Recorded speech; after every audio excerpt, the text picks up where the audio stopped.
Sa amin, bawal ang mamaya na. Kaya, larga na!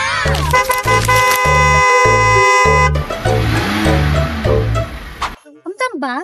Amtak Sigol may pasal ko no. Hay uwan gayam iso.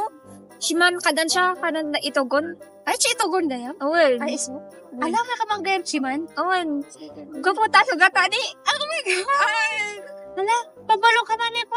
Naikubag. Ang daw ka naman. Awan sige At bigyan si Lupin. Alam mo ba kung anong pinag-uusapan nila? Kaya, sumama ka sa akin at ating pag-usapan. Larga na!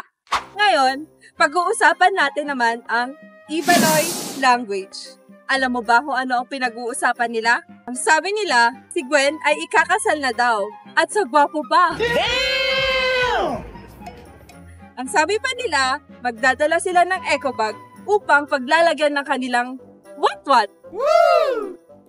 Alam mo ba na may magkaibang salita sa Ibaloy language? Ngunit, iisa lang ang ibig sabihin. Katulad nito. At insas was crush mo. Ninon ang kulunta kay Chimaholo Ang insas at inunan ay magkaibang salita, ngunit iisa lang ang ibig sabihin. At ang ibig sabihin nito ay nakita. Ang isang obserbasyon ko sa Ibaloy language ay para silang galit. Pero, hindi. Hani ay buring. Girl, lang ang kala? Ay, Chimay. Sige, maingan ka.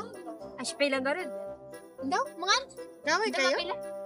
Damay ba kayo? Hindi. Kaya tanong nila kung kakain ka. Oo. Ay, kumain na. Kumain ka na? Hindi pa. Tara, kumain na tayo na. Tara, go. Tara na, go. Hanapin niyo ako. Gusto niyo bang malaman kung paano sabihin ang gusto kita sa Ibaloy language? Abangan sa part 2.